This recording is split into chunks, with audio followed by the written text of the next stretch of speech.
एवढी विनंती सन्माननीय मुख्यमंत्री साहेब फडणवीस साहेबांनी लक्षात ठेवावी की आमच्या अटी शर्ती काढून टाकाव्या। ती जागा खाली एक दिवस लेट आलं म्हणून काही एकाच दिवशी सगळं जायचं असं बी काय नसतं। थोडं संयमाने घ्या मराठ्यांचे पोरं।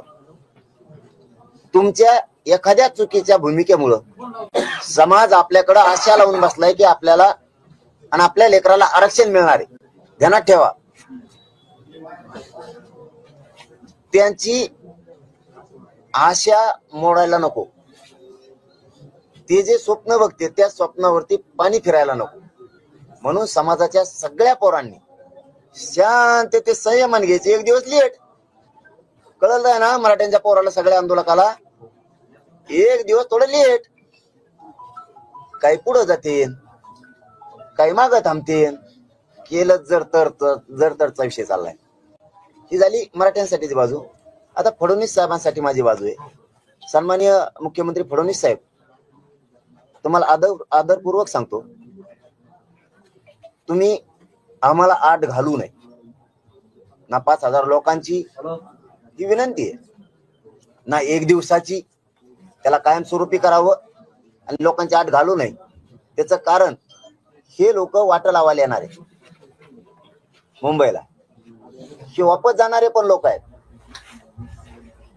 त्याच्यामुळं त्यांची इच्छा असेल त्यांना येऊ द्यावं, ते जाणारच आहेत वापस। कारण इथून गेल्याच्या नंतर गावातलं, तालुक्यातलं आणि जिल्ह्यातलं आंदोलन पण त्यांना पुन्हा सांभाळायचं। आम्ही आमचे सगळे टप्पे केले विजय मिळवण्याची, त्याचं काही टेन्शन नाही सरकारला, नाही मला बी नाहीये। आम्ही आमचं सगळे शांततेच्या मार्गाने टप्पे केलेले। एवढी विनंती सन्माननीय मुख्यमंत्री साहेब फडणवीस साहेबांनी लक्षात ठेवावी की आमच्या अटी शर्ती काढून टाकाव्या।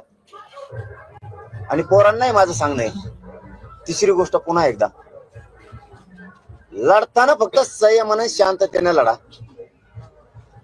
काही लोक आपल्या आझाद मैदानाला गेले, काही जर इकडे राहिले एखादा किलोमीटर भर, काय जे असेल ते मला नाही माहित, थांबायचं शिकायचं।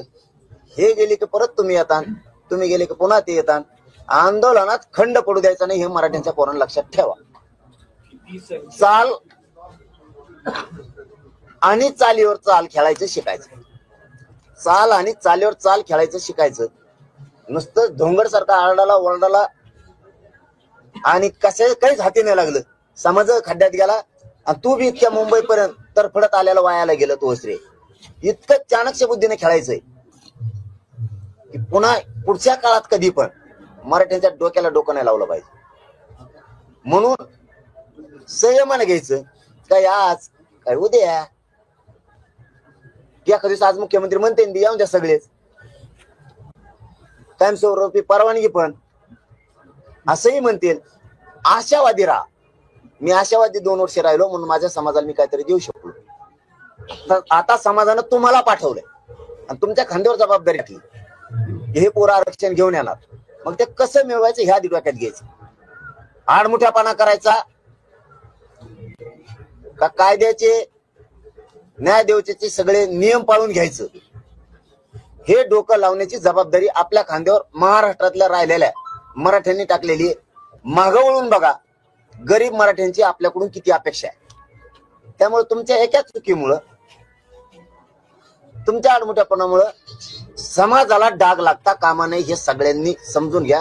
हात जोडून सगळ्यांना सांगतो, थांबले पुढे गेले, ते माघारी आले की हे गेले, तुम्ही काय लांब चालले काय? तिथंच बसायचं। आलाच परत तेव गेला की ग्राउंड मोकळं झालं की बसला दुसरा, टेन्शन नाही घ्यायचं। आणि ज्यांना वापस जायचं उद्या त्यांनी शांततेत वापस जा, कारण मीच बोली केली ती कामाचे दिवस आहेत आणि आंदोलनाचे दिवस आहेत, 2 बाजू सांभाळायच्या तुम्हाला। त्यामुळे तुम्ही वापस जा। मला माहिती आहे इथं ग्राउंडवर त्रास झाला की राज्यातला 7 करोड मराठा समाज शांततेचं आंदोलन महाराष्ट्रात उतरणारे नाही, तुम्हाला आलेल्या सगळ्या पोराला माहिती। हे काय मीडियाच्या समोर सांगायचा विषय नाहीये, कारण ह्यावेळेस मराठ्यांनी सगळ्या पक्षातल्या आणि सामान्य मराठ्यांनी हे आंदोलन स्वतःच्या हातात घेतलेलं आहे आणि पूर्ण मनावर घेतलेलं आहे। इकडे एखाद्याला काठी बी डवसली तरी राज्यात लगेच आंदोलन शांततेत सुरू होणार, लगेच त्या क्षणाला। तसं आझाद मैदानाला जरी 3,000 बसले, 5,000 बसले आणि दुसऱ्या ग्राउंडवर काही बसले, त्याचं दुःख कोणी मानू नका। आपल्याला विजय खेचून न्यायचा, आझाद मैदानात जाणं, 5,000 जागेवर 25 लाख जाणं हा उद्देश नाहीये आपला. आपला उद्देश आहे 5,000 बसून येतात 2,000 बसू आरक्षणाचा विजय घेऊन जायचा. महाराष्ट्रातील सर्व बातम्यांचे विश्वासार्ह व्यासपीठ. सकाळच्या सर्व सोशल मीडिया प्लॅटफॉर्मला लाईक, फॉलो आणि सबस्क्राईब करा. तसंच सर्व नोटिफिकेशनसाठी बेल आयकॉन प्रेस करायला विसरू नका.